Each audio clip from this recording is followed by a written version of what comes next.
कम से कम जिलाध्यक्ष मोहित यादव जी को हम सलाम करते हैं, अभिनंदन करते हैं और सैल्यूट करते हैं। इन्होंने अपने जाल में बझा के कम से कम 3-4 नेता को आपके सामने तो कम से कम पेश करने का काम किए, इसलिए हम इनको बधाई देते हैं। बेगूसराय हमारा पुराना रिश्ता रहा है, बराबर आते जाते रहते हैं। संख्या कम हो ज़्यादा हो उससे कोई मतलब नहीं है। एक कहावत है कि पत्ती पर शबनम गिरे, पत्ती नम नहीं होती, करो सोने के 100 टुकड़े, उसका कीमत कम नहीं होती। संख्या ज़्यादा हो संख्या कम हो उस पर हम जाना नहीं चाहते हैं, लेकिन हम लोग जो इकट्ठे हुए हैं बीपी मंडल की जयंती में, इसका उद्देश्य बड़ा है, इस बात को समझने की ज़रूरत है। और जितने भी लोग आए हैं, एक एक कार्यकर्ता है, नेता हैं, सब लोग समझने वाले हैं, आम लोग नहीं हैं। तो आज बीपी मंडल जी का जयंती मनाया जा रहा है और बीपी मंडल जी के बारे में जितना हम जानते हैं उससे ज़्यादा आप लोग जानते हैं। बीपी मंडल जी के जो उन्होंने मंडल कमीशन आयोग का उन्होंने नेतृत्व किया और उन्होंने रिपोर्ट दिया, उनके मन में जो कसट था, जैसा लोगों ने कहा कि उनको विद्यार्थी जीवन में पढ़ने के लिए दरभंगा भेज दिया गया था। दरभंगा के स्कूलों में, जहां आवासीय स्कूल था, वहां उनको खाना खिलाने के बाद थाली कोई नहीं मांजता था, स्वयं थाली मांजने कहता था, पीछे बैठाता था, उनको खाना सही समय पर नहीं देता था, बाद में देता था। बीपी मंडल साहब ने अपने माता पिता, अपने गार्जियन की इस बात को शेयर किए तो उनको माता पिता ने कहा कि ऐसे जो थाली मांजने के लिए कर रहा, खाना नहीं दे रहा है, हरकत कर रहा है, ये पता करो कि कौन जाति का लोग है। हम उस जाति का नाम भी लेना नहीं चाहते हैं। बीपी मंडल साहब ने जिन जिन जातियों का नाम लिया कि ये जाति के लोग हमको थाली नहीं मांजता, हमको खाना नहीं देता है, तो बीपी मंडल के माता पिता ने आधा दर्जन नौकर उसी जाति को उस विद्यालय में भेज दिया जो उसको थाली मांजने से इनकार करता था। ये बीपी मंडल जी का इतिहास है। बीपी मंडल ने जो आयोग को उन्होंने देश के सामने समर्पित किया था, वे उन्हें रखा हुआ था, उस पर कोई अमल नहीं किया जा रहा था। लेकिन बीपी सिंह जब भारत के प्रधानमंत्री बने तो मंडल कमीशन को उन्होंने लागू किया। मंडल कमीशन का मतलब ये नहीं कि एक आदमी का नौकरी हो जाए। मंडल कमीशन एक सम्मान का प्रतीक है, एक हक और अधिकार का प्रतीक है। जब मंडल कमीशन, हम लोग, आप लोग, कई लोग नहीं जानते थे कि मंडल कमीशन है क्या। जब मंडल कमीशन देश में लागू बीपी सिंह ने कहा किया, देश के प्रधानमंत्री, उनको भी हम सैल्यूट करते हैं। देश में चारों तरफ सारी सरकारी संस्थाएं को जलाए जा रहे थे, बड़े बड़े बस को जलाए जा रहे थे, ट्रेन को जलाए जा रहे थे, सड़क को जाम किए जा रहे थे। चंद लोगों ने अपने शरीर पर पेट्रोल और डीजल छिड़क कर जलने का काम कर रहे थे। पूरा देश उपापोह की स्थिति में था। तब हमारे आपके ऐसे दबे पिछड़े दलित लोगों ने इस बात को समझने का कोशिश किया, आखिर क्यों ऐसे लोग जो है इसके विरोध में, मंडल कमीशन के विरोध में, जिन जिन लोगों ने अपने देह में आग लगा रहा, सरकारी संपत्ति को नुकसान कर रहा है, निश्चित रूप से हमको कोई न कोई चीज मिला है। देश के प्रधानमंत्री हो, देने का काम किया है। इसलिए पे देश के प्रधानमंत्री ने जो, और बीपी मंडल जी ने जो हम लोगों को रिजर्वेशन दिए हैं, ये जब तक धरती रहेगा, जब तक आसमान रहेगा, कम हो या बेसी हो, कोई आरक्षण को और मंडल कमीशन को छेड़ नहीं सकता। उसी का नतीजा है कि आज देश के 27% एसपी हो, कलेक्टर हो, बड़े पदों पर हमारे आपके ऐसे लोग जा रहे हैं। इस बात को समझने की जरूरत है। समय का अभाव है, हमको बोलने में 1-1.5 घंटा लगेगा, वैसा समय और माहौल नहीं है। फिर हम आवेंगे तो विस्तार से अपनी बात रखेंगे। हम लोग बाबू लालू प्रसाद यादव जी का सिपाही हैं, उनके हम कार्यकर्ता हैं। इस पार्टी के उन्होंने राष्ट्रीय अध्यक्ष हैं। लालू प्रसाद यादव जी एक ऐसे नेता हैं जो 15-20 वर्षों से भारतीय जनता पार्टी के लोगों ने लाख सितम ढाने के बाद जो हमारे और आपके सामाजिक न्याय का जो झंडा है, किसी कीमत पर झुकने नहीं दिए हैं, उसका हम सिपाही हैं। आज भी हम बिहार में सबसे लोकप्रिय नेता तेजस्वी प्रसाद यादव जी हैं, सबसे ज्यादा जनाधार वाले नेता हैं। इनसे ज्यादा जनाधार वोट में किसी का नहीं है। हम बिहार के लोगों को शुक्रगुजार हैं और बधाई देते हैं कि बिहार के लोगों ने मुख्यमंत्री के रूप में उनको मैंडेट दिया था। लेकिन सरकार के चुनाव आयोग से लेकर सरकार के बड़े बड़े महकमे एसपी डीएम के मिली भगत से हमारे सीट को 10-15 सीटों को रोका गया, जिसके चलते हमारा सरकार नहीं बन पाया। ये सब लोग जानते हैं। आज भी हमारा नेता तेजस्वी प्रसाद यादव जी हैं, बिहार में सबसे प्रिय लोकप्रिय नेता हैं। ये किसी से छिपा हुआ नहीं है। इस बात को भी समझने की जरूरत है और आगे जब तक लड़ाई रहता है, लड़ाई लड़ने की जरूरत है। आलोक मेहता जी सरकार में थे, 17 महीना सरकार में 5 लाख बिहार में युवाओं को नौकरी दिया, जो 17 वर्षों में नीतीश कुमार और भाजपा के सरकार में नौकरियां नहीं दिया था। ये एक लोग, गांव के लोग, कस्बे के लोग, युवाओं जानते हैं कि तेजस्वी जी आएंगे, आलोक मेहता जी आएंगे, शिवचंद्र राम और तनवीर साहब आएंगे, युवाओं को रोजगार मिलेगा। आज बिहार का जो हालात है किसी से छिपा हुआ नहीं है। चाहे बिहार की सरकार हो, चाहे दिल्ली की सरकार हो, पूरे सिस्टम फेल हो, नीचे से ऊपर तक कोई सिस्टम काम नहीं कर रहा है। लूट मचा हुआ है। बिहार में तो नीतीश कुमार का जितनी फौज है, मंत्रिमंडल से लेकर एसपी से डीएम से लेकर प्रखंड में सीओ से लेकर दरोगा तक, लूट मचाए हुए खजाना लूट रहा है नीतीश कुमार के फौज। उसी ढंग से खजाना दिल्ली का सरकार को लुटाया जा रहा है। नरेंद्र मोदी बोलते कुछ है और करते कुछ है। देश के संस्थाओं को लूटे जा रहे हैं, बेचे जा रहे हैं और गुमराह कर रहे हैं। जब देश पर रोजगार की सवाल करिएगा, महंगाई पर सवाल करिएगा, भ्रष्टाचार पर सवाल करिएगा, तो देश की जितना जांच एजेंसियां है उसको बदले के भावना से लगा दिया जाता है। आपको जेल में बंद करने का काम करेगा, अपमानित करने का काम करेगा। अगर भारतीय जनता पार्टी में कोई भ्रष्टाचारी नेता चला जाए तो उसके पास ऐसा वॉशिंग मशीन है कि रातों रात साफ हो जाएगा और सत्य हरिचंद हो जाता है। इस बात को भी समझने की जरूरत है। ये सब लोग से छिपा हुआ नहीं है। इसलिए आने वाला समय में जो भी चुनौतियां होगा, और हमारे संगठन के भी पंचायती राज के यहाँ कई पदाधिकारी आए हुए हैं, हम आपको आग्रह और निवेदन करना चाहते हैं कि आप एक कार्यक्रम लगाएं, आलोक मेहता जी को भी आमंत्रित करें, शिवचंद्र राम को भी आमंत्रित करें और तनवीर साहब को आमंत्रित करें। मैं ज्यादा वक्त लेना नहीं चाहता हूं। अगर मैं कार्यक्रम बिहार में लगा दूं और जितना संख्या में आप लोग आए हैं, मैं भाषण नहीं कर सकता, मैं लौट के चले जाते हैं। वैसा हम अध्यक्ष हैं, कागज वाले अध्यक्ष नहीं है। 25 वर्षों से कागज पर चलने वाले संगठन को आलोक मेहता ने हमारे कंधे पर जिम्मेवारी दिया है। आज मैं बुला दूं पटना में तो 10-20 हजार कार्यकर्ता पलायन आने को तैयार है, जो किसी संगठन का क्षमता नहीं है। किसी संगठन कोई 150, कोई 200, कोई 300, कोई 500 पर आउट हो जाए, लेकिन महेंद्र विद्यार्थी ने बिहार के सरजमीन पर इतना पंचायती राज को हमने खड़ा कर दिया है। हर 5 किलोमीटर 10 किलोमीटर पर पंचायती राज के कार्यकर्ता मिलेगा। लालू प्रसाद यादव जी ने लोकसभा में कहा था कि हमको नहीं चाहो तो कोई बात नहीं, अगर दूसरों को चाहोगे तो बड़ा मुश्किल होगा। पंचायती राज के संगठन को बिहार में कोई नजरअंदाज करेगा, कोई उपेक्षा करेगा, कोई अपमानित करेगा, उसको जिले में चुनाव लड़ना बड़ा मुश्किल काम होगा। ये मैं उतना खड़ा कर दिया हूं। मानव जब जोर लगाता है तो पत्थर भी पानी हो जाता है, और जज्बा आपके अंदर रहेगा तो जो है जज्बा रहेगा तो कतरा भी समुंदर भर जाएगा।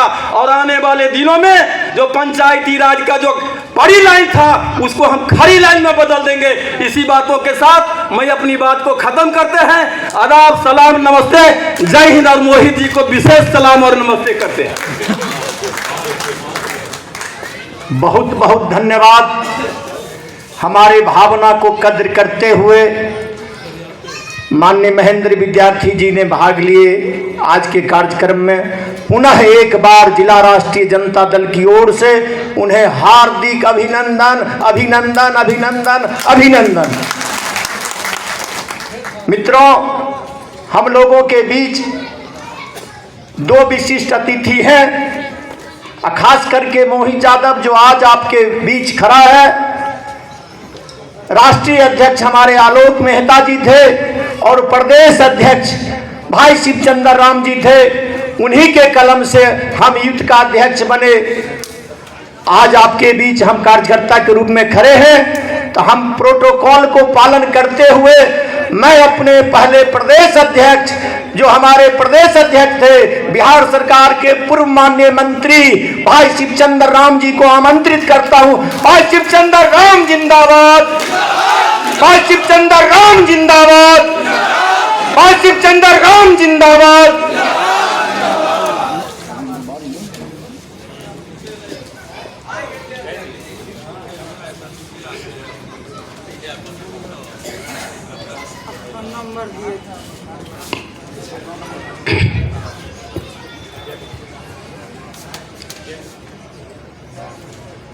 कल चमन था आज भी सेहरा हुआ,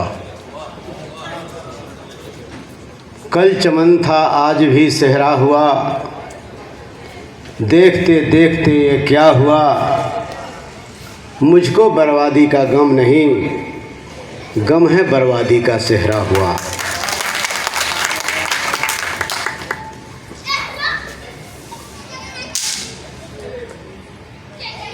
आज के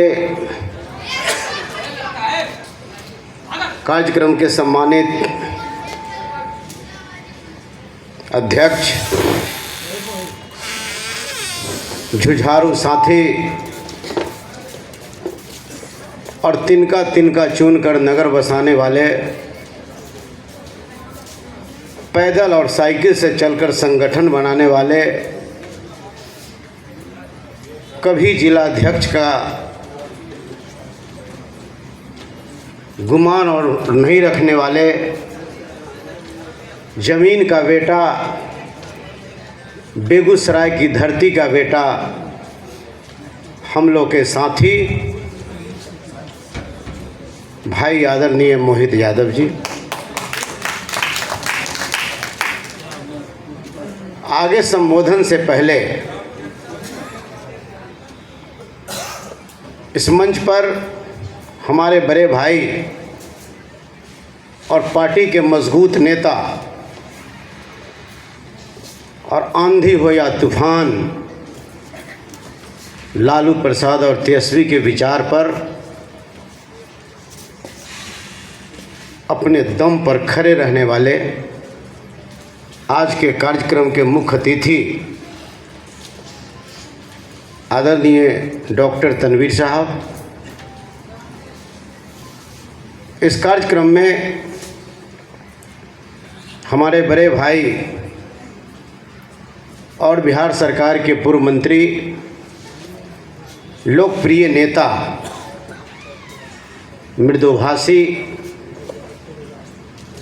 और हमेशा कार्यकर्ताओं के बीच रहने वाले आदरणीय श्री आलोक कुमार मेहता जी, हमारे साथी और राष्ट्रीय जनता दल के नेता, लालू जी के विचार को गांव तक पहुंचाने वाले, पंचायत तक पहुंचाने वाले भाई श्री महेंद्र विद्यार्थी जी, पार्टी के प्रधान महासचिव जुझारू साथी राम सखा महतो जी, प्रखर वक्ता, अति पिछड़ा समाज मल्लाह समाज का बेटा भाई नीरज सहनी जी, हमारे मित्र और साथी भाई शिवजी महतो जी, जो हमारे नगर के अध्यक्ष हैं, दलित के नेता, बेगूसराय का बेटा भाई शिवनारायण राम जी, मनोज राम जी, मेरे छोटे भाई युवा नेता मासूम खान साहब, मेरे छोटे भाई अच्छा वक्ता भाई विकास पासवान जी, अनीता चौधरी जी, हाई कोर्ट के अधिवक्ता और युवा राष्ट्रीय जनता दल के नेता भाई रुपेश यादव जी, युवा राष्ट्रीय जनता दल के जिला के सम्मानित अध्यक्ष साकी फैजुर रहमान साहब,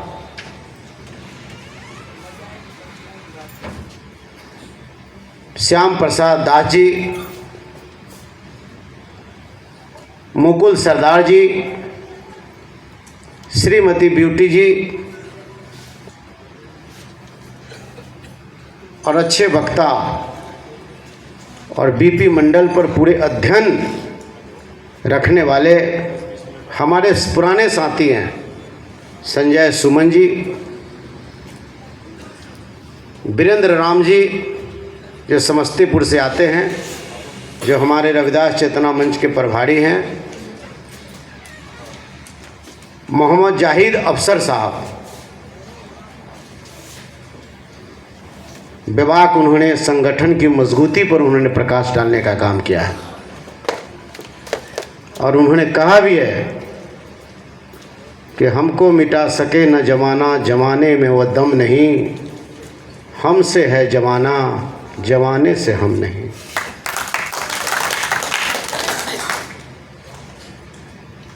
साथियों, हमारे बड़े भाई और नेता हैं तनवीर साहब और बड़े भाई आलोक मेहता जी विस्तार से आपको बताने का काम करेंगे। मैं पुनः एक बार अपने भाई, अपने साथी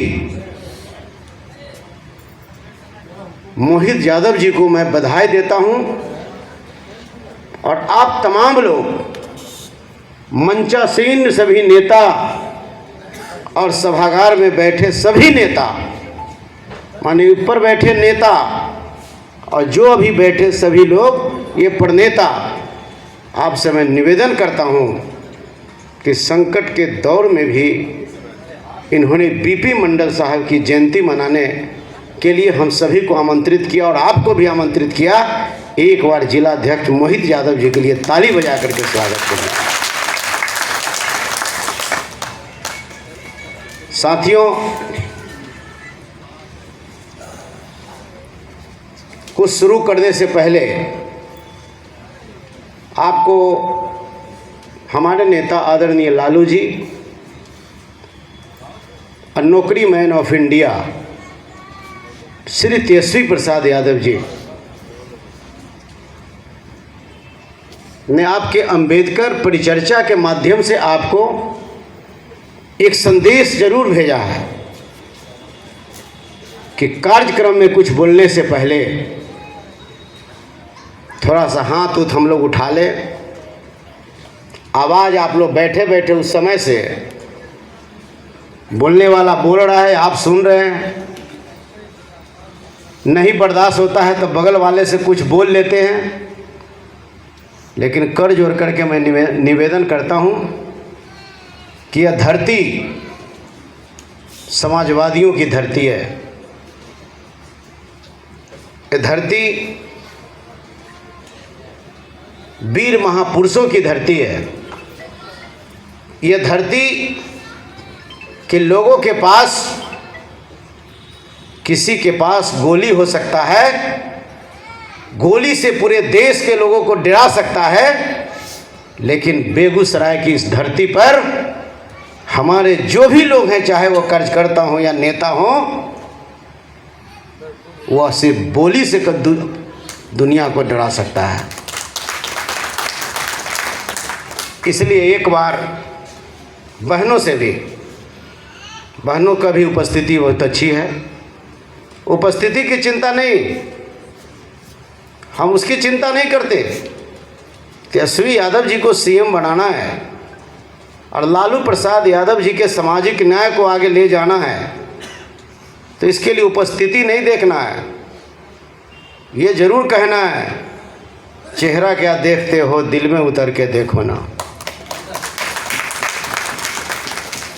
मित्रों, उपस्थिति की ज़रूरत नहीं, आप जितने भी आए हैं, बहुत लोग डरा भी गए। हम कुछ लोगों को बोले थे बगल में साथी को कि हम अभी खड़ा करेंगे कि कौन कौन लोग प्रखंड अध्यक्ष हैं,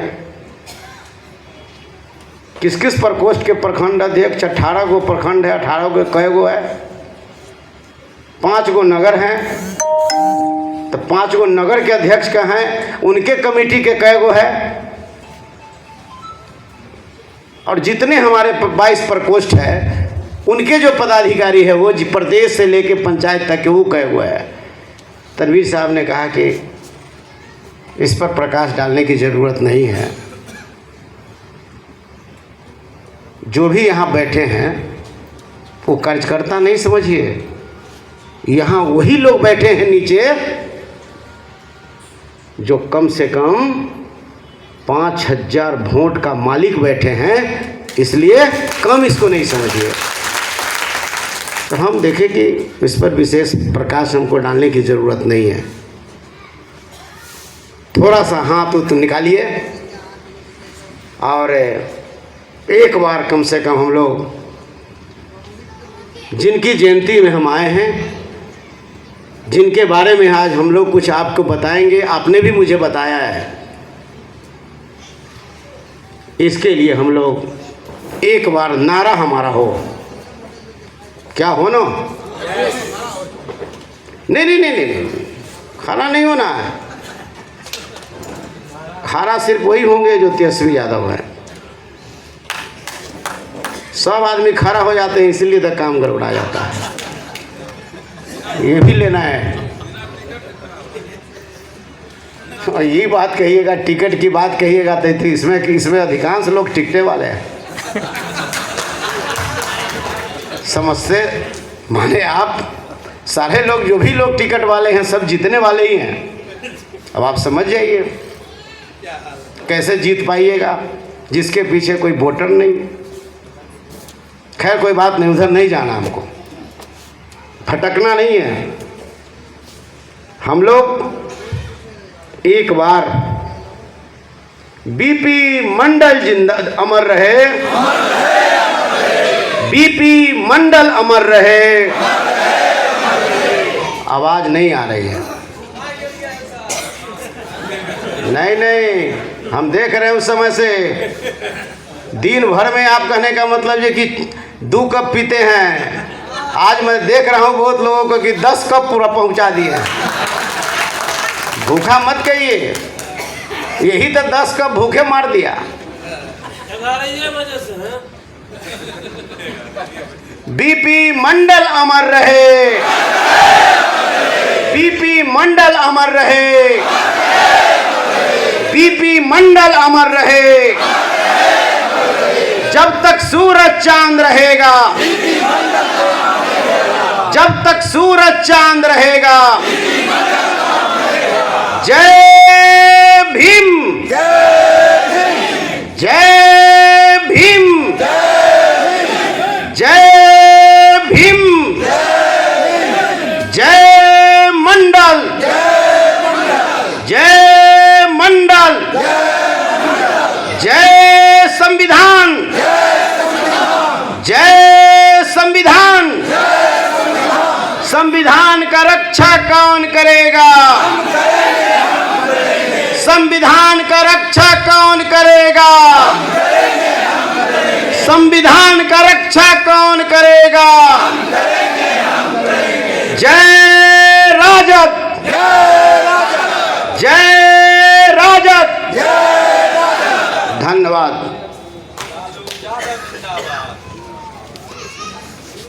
मित्रों, बीपी मंडल साहब हमारे बीच नहीं है।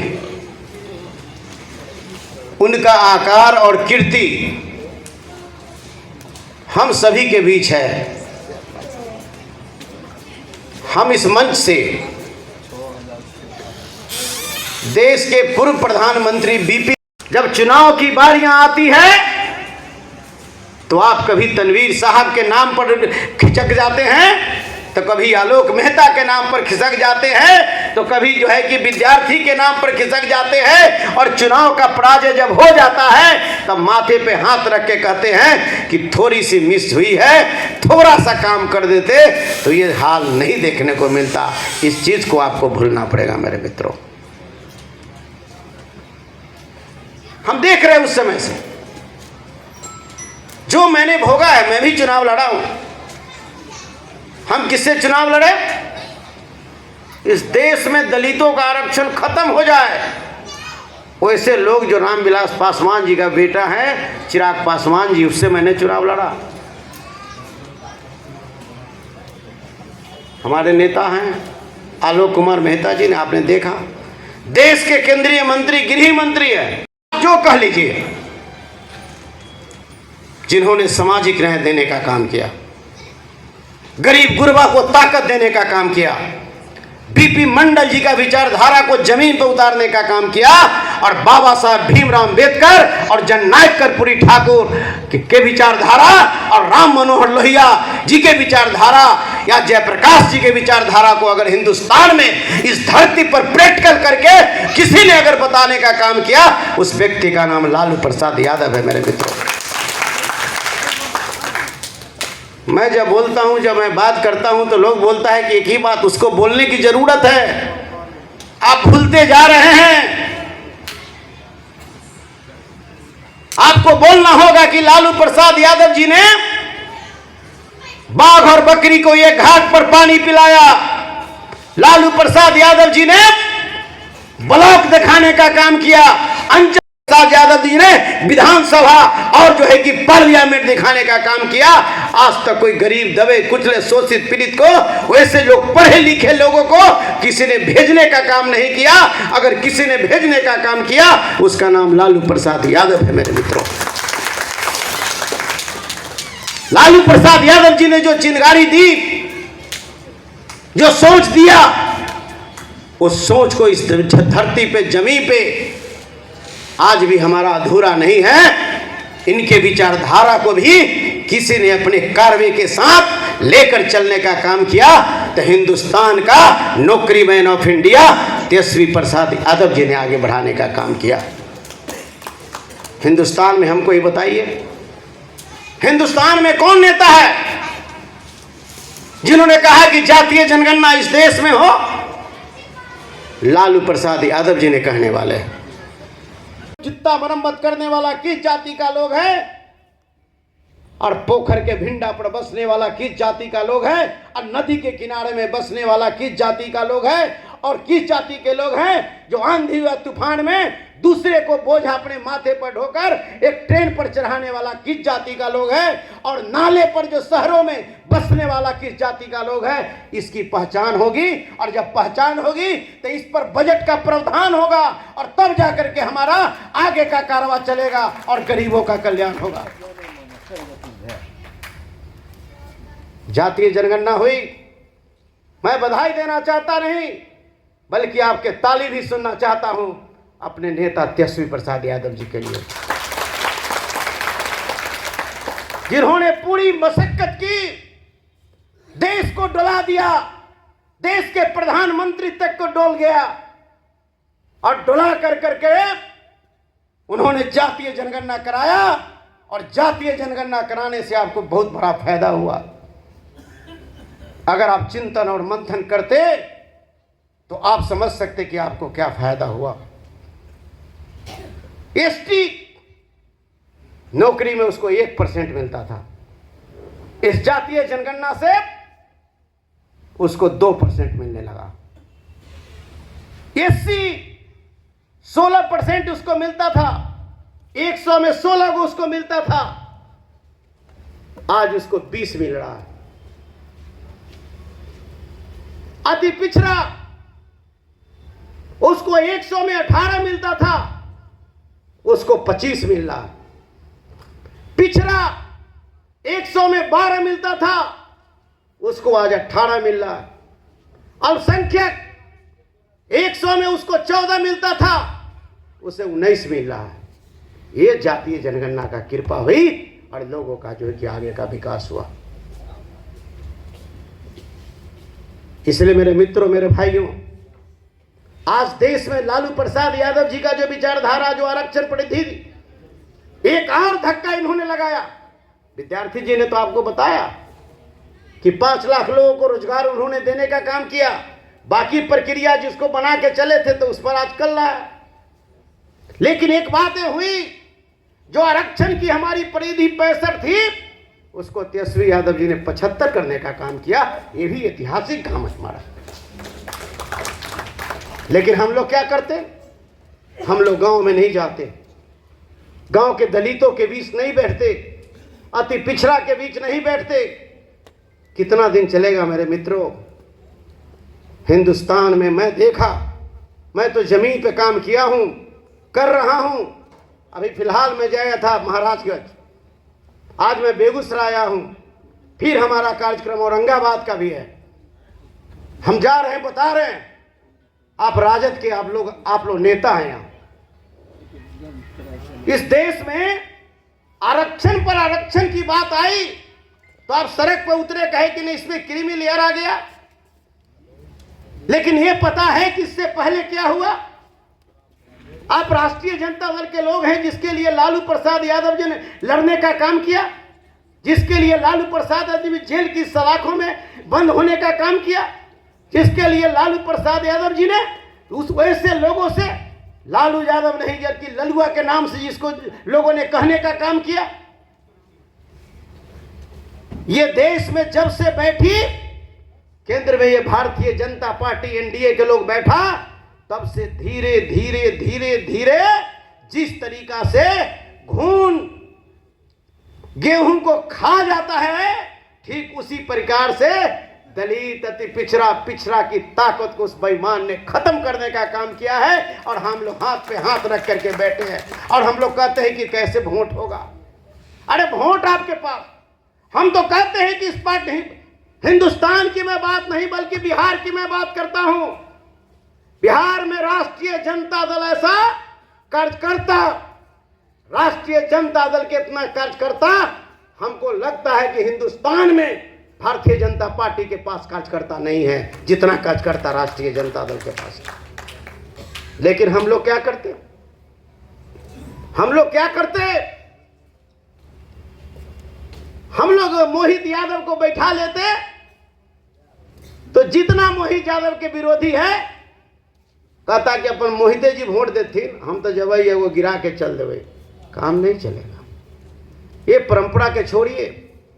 कितने लोगों को अभी टीस चल रहा है, हमको न कहलतीन तो हमरा न कहलतीन। अरे आप पार्टी के पदाधिकारी है, व्हाट्सएप फेसबुक का जमाना है, फेसबुक और व्हाट्सएप पर चला गया, हर आदमी का कर्तव्य बनता है। और यहाँ आप बोल रहे हैं कि रीर हैं लालोक मेहता जी, महेंद्र विद्यार्थी, तनवीर हसन, लालू यादव तेजस्वी के रीर हैं। रीर अगर आप समझते तो आप में जरूर भय होता और एक एक व्यक्ति को खाली बाजार से पकड़ के ले आते तो ये आवाम की कुर्सियां टुक टुक टुक टुक ताकती नहीं।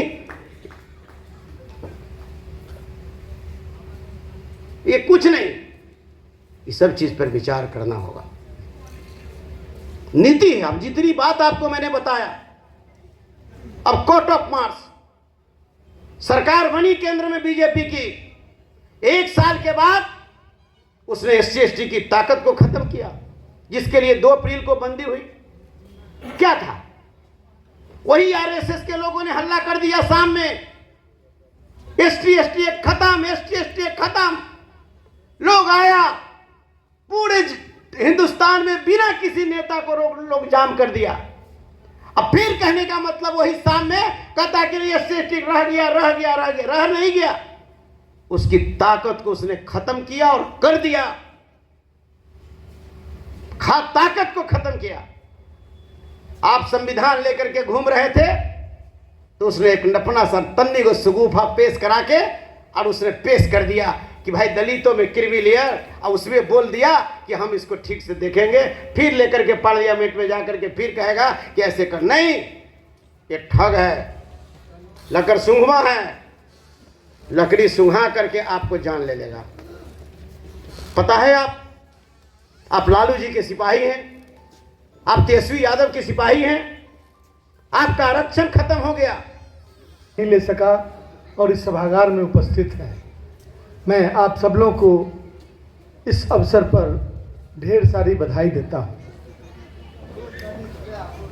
बीपी मंडल जी के बारे में विस्तार पूर्वक हमारे पूर्ववक्ताओं ने बताया, उनकी जीवनी के बारे में, उनके कृतित्व के बारे में और आज के परिवेश में उनके कृतित्व की क्या महत्ता है और उसकी क्या प्रासंगिकता है, चंद शब्दों में उस पर प्रकाश डालना चाहूँगा।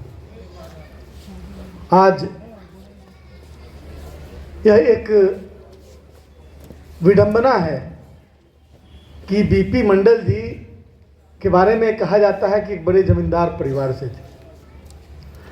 आज कोई सक्षम हो जाता है तो उसे आरक्षण की आवश्यकता महसूस नहीं होने लगती है और सरेआम बोल जाता है अपने इतिहास और पुरखों के सिद्धांतों को भूलकर कि अब आरक्षण अब छोड़ देना चाहिए। यानी कि सीढ़ी चढ़कर छत पर चले गए और लात मारकर सीढ़ी को गिरा दीजिए ताकि दूसरा आदमी छत पर नहीं चढ़ सके। यही प्रवृत्ति है और इस प्रवृत्ति के तहत बहुत सारे नव समाजवादी या नव आधुनिक लोग जो राजनीति में आ रहे हैं, उन लोगों ने समाजवाद की परिभाषा को तोड़ मरोड़ कर और पेश करने की कोशिश की है। बीपी मंडल जी बड़े परिवार से थे, उसके बावजूद उनके जहन में ये बातें, वो दर्द थी, यह उनके रिपोर्ट से जाहिर होता है। भारत सरकार में इंदिरा गांधी जी के समय उनको द्वितीय पिछड़ा वर्ग आयोग का अध्यक्ष बनाया गया था। वह आयोग और उसकी रिपोर्ट इतनी पॉपुलर हुई कि उस द्वितीय पिछड़ा वर्ग आयोग को मंडल आयोग का नाम दे दिया गया और उन्होंने बहुत ही वैज्ञानिक तरीके से जो डाटा उपलब्ध था जनसंख्या का, जाति गणना का, उसके आधार पर उन्होंने आरक्षण के प्रावधान की अनुशंसा की। आपको जानना चाहिए कि यह एडवाइजरी कमीशन होता है। सरकार कोई मान भी सकती है उसकी अनुशंसा को और नहीं भी मान सकती। ऐसे आयोग एडवाइजरी नेचर के होते हैं और 10 वर्षों तक उनकी अनुशंसाएं परी रह गई। तत्कालीन केंद्र सरकार में कांग्रेस की सरकार थी। आप जानते हैं कि बहुत सारे लोग जो आज भारतीय जनता पार्टी में हैं वो उस समय कांग्रेस में थे। समस्तीपुर के एक मीटिंग में किसी ने पूछा 2004 के चुनाव में मुझसे कि जिस कांग्रेस को आप फासिस्ट कहते थे, जिस कांग्रेस को आप तानाशाह कहते थे, उस कांग्रेस के साथ आपने समझौता कर लिया। तो मेरा यह पत्रकार सम्मेलन था, बड़ा सम्मेलन, 500 लोग आए हुए थे, उसमें 100 पत्रकार थे। तो मैंने उनसे कहा कि जो फासिस्ट शक्तियां थी वो कांग्रेस से निकलकर भाजपा में चली गई। हम लोगों ने पाक साफ कांग्रेस से समझौता किया और यह बिल्कुल इसका मूर्त रूप दिखाई पड़ता है। उस समय 10 वर्षों तक मंडल कमीशन की अनुशंसा परी रह गई, उसको लागू नहीं किया गया। लागू कब हुआ? जब राजा नहीं फकीर है, भारत की तकदीर है। उस शख्स ने गद्दी संभाली तो बिना इस बात का चिंता किए कि सरकार रहे की जाए, माननीय लालू प्रसाद जी और शरद यादव जी 2 ऐसे नेता थे जिन्होंने इस पर मोर्चा संभाल रखा था और वह एक दबाव का वातावरण बना। उसके बाद बीपी सिंह जी ने उसको लागू कर दिया। जो भारतीय जनता पार्टी के लोग आज अति पिछड़ी, महादलित और दलित की बात करते हैं, उनकी भूमिका क्या थी उस समय? जैसे ही बीपी सिंह जी ने उसे लागू किया मंडल आयोग को की अनुशंसाओं को, वैसे ही उन्होंने बीपी सिंह सरकार के से समर्थन वापस कर लिया और सरकार गिर गई। सरकार को उन लोगों ने शहीद कर दिया। उन लोगों ने उस सरकार की हत्या की जिसने बीपी मंडल आयोग की अनुशंसा को लागू किया। और साधुवाद के पात्र हैं लालू प्रसाद जी, जिन्होंने तुरंत उसे बिहार के धरती पर, जमीन पर लागू करके और तमाम ऐसे क्लॉज को लगाया कि जिससे पिलफरेज, जिसको बोलते हैं लीकेज, खत्म हो जाए। उन्होंने बैकलॉग सिस्टम लागू किया। ये बैकलॉग सिस्टम को उन्होंने बहुत सख्ती से पालन करवाया था जब ऐसी सरकारें आती हैं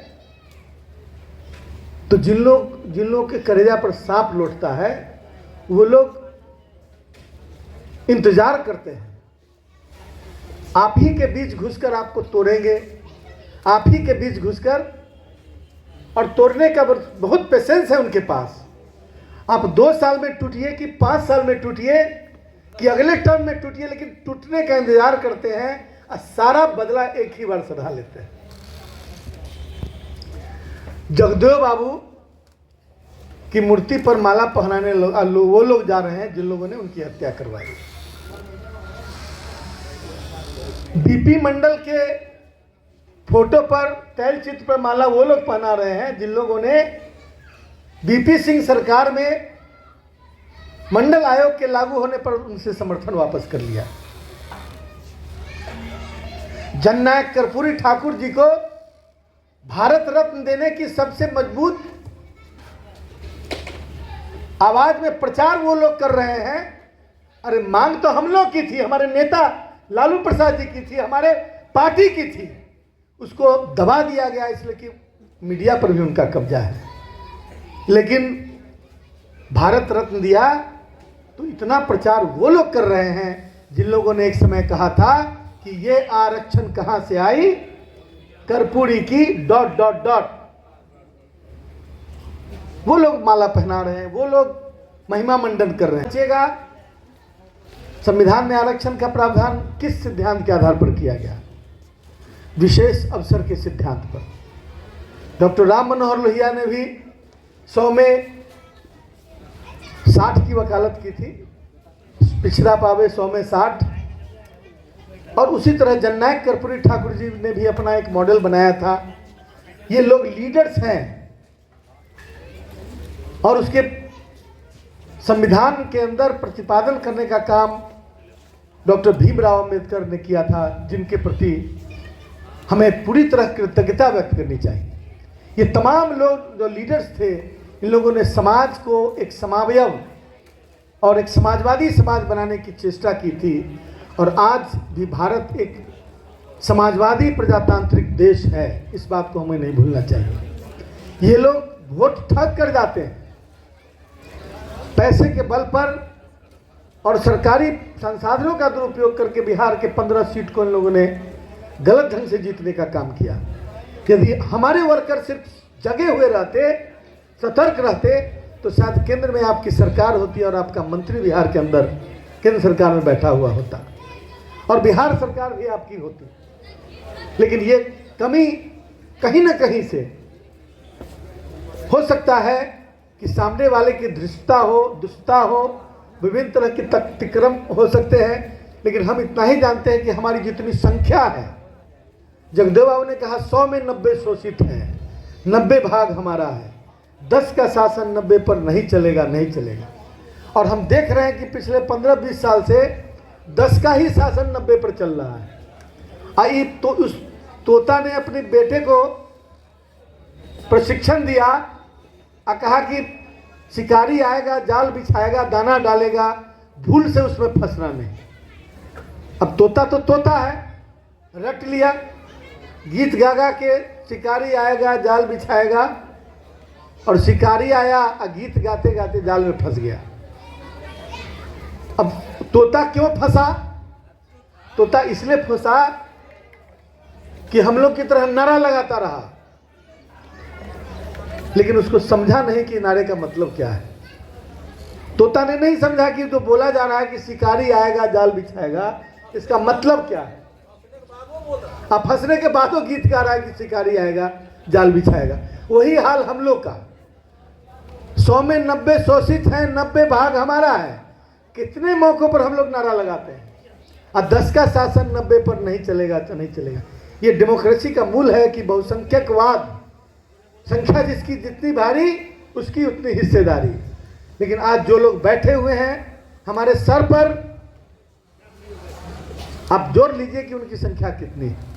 और हम लोग को कंफ्यूज करने के लिए, हम लोगों से वोट बांटने के लिए कभी बाबा चौहरमल के अति में चले जाएंगे, कभी बाबा रविदास जी के जयंती में चले जाएंगे, कभी किसी पटेल साहब का बड़का मूर्ति बना देंगे।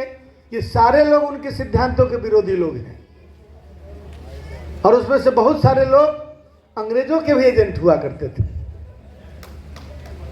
तो ये इस बात को समझने की जरूरत है, ये गंभीर बात है।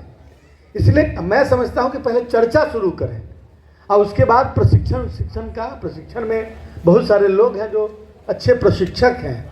आपके तनवीर साहब अपने आप में एक बड़े प्रशिक्षक हैं, और प्रदेश से लेकर और केंद्र तक के लोगों को हम लोगों ने बुलाया था नालंदा में, और अच्छा प्रशिक्षण कार्यक्रम हुआ था। तो छोटा बड़ा हर जगह होते रहता है, तो लोग माने गर्म रहते हैं। और आने वाले दिन बहुत ज़्यादा नहीं है, अगले साल चुनाव है, फरवरी में भी हो सकता है, नवंबर अक्टूबर में भी हो सकता है।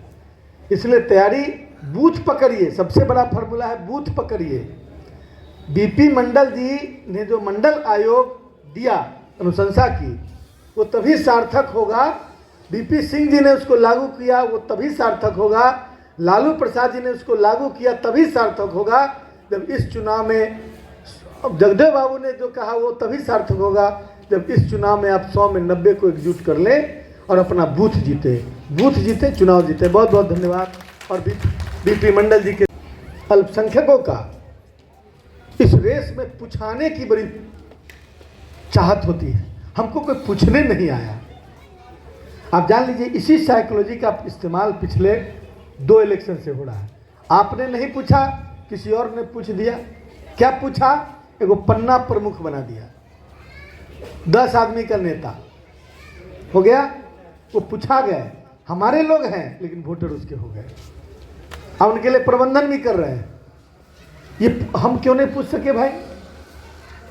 हमको ये लग रहा था कि हमारी सत्ता नहीं जाएगी। इस भ्रम से हमको बाहर निकलना चाहिए और हम पूछें। आप भूल जाइए कि कौन एमएलए बनेगा, कौन एमपी बनेगा। आपकी पार्टी जीतेगी, इस बात की चिंता होनी चाहिए, और इसके लिए काम करने की जरूरत है। आज आप नहीं कीजिएगा और सचमुच आपको टिकट मिल गया, तब वही हालात होंगे जो आजकल हो रहे हैं। इस बात को मैं बीपी मंडल जी के संविधान, आरक्षण और मंडल कमीशन के माननीय अध्यक्ष, बेगूसराय जिला राष्ट्रीय जनता दल के अध्यक्ष भाई मोहित यादव जी, मंच पर उपस्थित हमारे सहकर्मी और साथी, बिहार के पूर्व मंत्री माननीय आलोक मेहता जी, पूर्व मंत्री जुझारू नेता भाई शिवचंद्र राम जी, पंचायती राज प्रकोष्ठ के प्रदेश के अध्यक्ष भाई महेंद्र विद्यार्थी जी, मंच पर उपस्थित हमारे तमाम स्थानीय नेतागण, तमाम प्रकोष्ठों के अध्यक्ष, पार्टी के पदाधिकारीगण और साथियों जो इसमें आए हुए हैं, माताओं बहनों, काफ़ी देर से आपका कार्यक्रम चल रहा है। आपने साथियों को विस्तार से सुना है, मैं उन बातों को दोहराना नहीं चाहता हूं।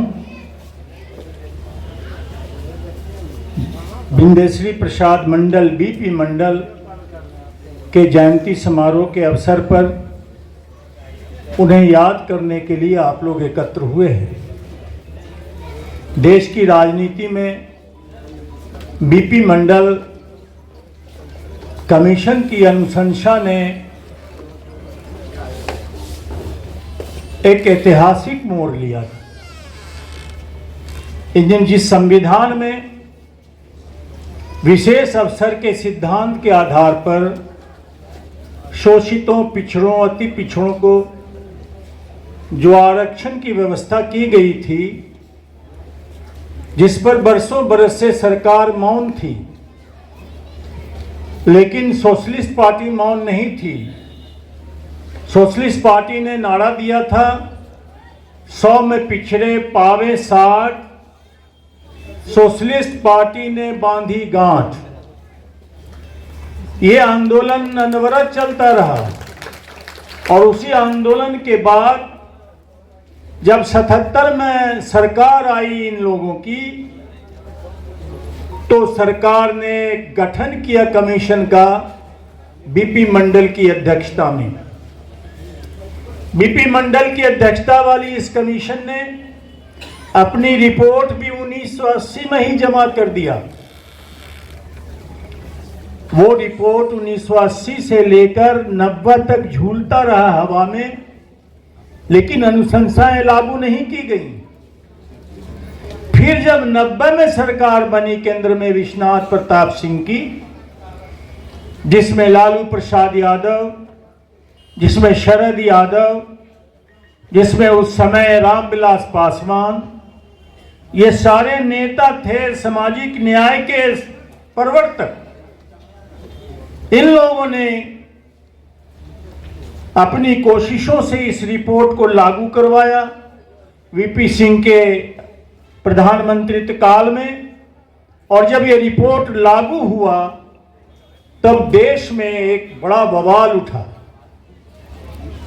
एक मोड़, जो मैंने कहा कि एक मोड़, ऐतिहासिक मोड़ देने का काम किया था बीपी मंडल ने, वो ऐतिहासिक मोड़ ही था कि शोषित पीड़ित लोग अपने अधिकार को चाहते थे प्राप्त करना, और जो इस अधिकार को देने के विरोधी थे वो विरोध कर रहे थे, बसों में आग लगा रहे थे, ट्रेन में आग लगा रहे थे, आत्मदाह कर रहे थे। संजोग से यही लोग आज केंद्र की सरकार में हैं जो विरोध कर रहे थे पूरे आरक्षण के संस्कृति का, पूरे आरक्षण के सिद्धांत का। और आज किसी न किसी रूप में आप भी मुगालते में हैं, और उनके कहने पर भी कहीं न कहीं आप दिग्भ्रमित है। जो हमारे मित्र आलोक मेहता ने कहा कि हम कंफ्यूज हो गए हैं, इतने विचारों का घालमेल अभी है एयर में कि हम कंफ्यूज हो गए हैं। अपने हितों की रक्षा करने की बात हम नहीं कर रहे हैं, हम तो केवल कुछ क्षणिक प्रतिक्रिया की बात कर रहे हैं और एक दूसरे से होने वाले शिकायत की बात कर रहे हैं। लेकिन हमारे संविधान ने जिस बात की गारंटी दी, उस संविधान के गारंटी को अगर लागू किया जाए तो उसका विरोध करने वाले आज सत्ता में हैं। जबकि देश में 85% लोग ऐसे हैं जो शोषित, पीड़ित, दमित, अल्पसंख्यक के लोग हैं। लेकिन सत्ता में आज कौन है? सत्ता में कैसे आए हैं? वर्गला के आए हैं, जाति धर्म के झगड़ों को खड़ा करके आए हैं, हिंदू मुसलमान करके आए हैं। उनके टारगेट में है पूरे देश का मुसलमान, उनके टारगेट में है पूरे देश का दलित, पूरे देश का पिछड़ा, और एक एक करके सबको ठिकाने लगाने की व्यवस्था कर रहे हैं वो, जिसको हम समझ नहीं रहे हैं। अगर हम जिस दिन समझ लेंगे उस दिन अपने मतों का इस्तेमाल चंद रुपयों के बदले में नहीं करेंगे। चंद सुविधाओं के जो क्षणिक सुविधा है उसके चलते वोट नहीं डालेंगे। हम अपने वोट को अपने अधिकार के लिए इस्तेमाल करेंगे। यही संविधान ने हमको अधिकार दिया है। आज संविधान के रक्षा करने की बात हम कर रहे हैं, इसलिए कर रहे हैं कि संविधान के मूल को ही बदलने की पूरी कोशिश हो रही है और हर तरह से कोशिश हो रही है। आरक्षण को विफल करने के प्रयास हो रहे हैं। यानी अब आईएएस और आईपीएस परीक्षा से नहीं बनेंगे। भारत सरकार ने कहा कि अभी लैटरल एंट्री होगी, लैटरल एक तरफा एंट्री होगी, बिना परीक्षा के आईएएस आईपीएस बनेंगे। तो सामाजिक न्याय के चाहने वाले तो बिना परीक्षा के जा ही नहीं सकते हैं। वो लैटरल एंट्री में कौन बनेगा? ओम बिरला जो स्पीकर है उसकी बेटी पिछले सेशन में बनी, बिना परीक्षा के बनी वो आईएएस, और इसी तरह आईएएस बनने। अध्यक्ष महोदय और हमारे वरिष्ठ साथियों, आज मंडल जी का जन्म दिन मनाया जा रहा है। इस अवसर पर एक घोषणा करना चाह रहा हूँ कि यहाँ जितने भी चीज़ बना है वो कनकौर के ज़मीन पर ही बना है। ये सरकारी ही ज़मीन है, ठकुरबाड़ी के ज़मीन भी है। इसमें हम चाहेंगे जो माननीय तनवीर बाबू पार्टी के लिए जो ज़मीन हम लोग तय किए हैं वो ज़मीन हम दे रहे हैं पार्टी कार्यालय के लिए, और उसमें अपना जैसे हो वैसे घोषणा कर दें और पार्टी कार्यालय को निर्माण कर दें, जो समूचे जिला के लोग आवे और वो पार्टी ऑफिस में ठहरे और यहाँ से राजनीति पूरा जिला में करे। तो इसी के साथ मैं अपनी बातें को समाप्त करता हूँ।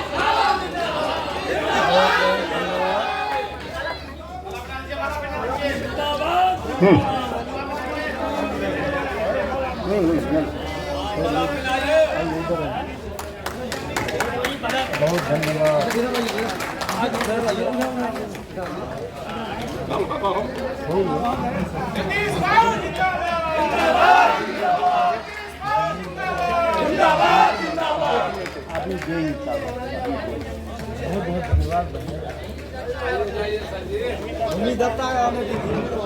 कौन है और जमीन बगले में और कौन है जी? नहीं नहीं, वो और कोई बोल रहे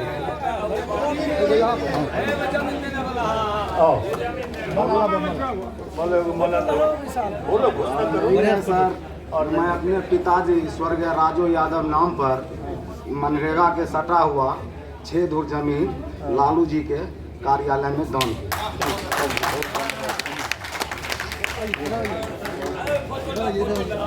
फोटो लीजिए इनका।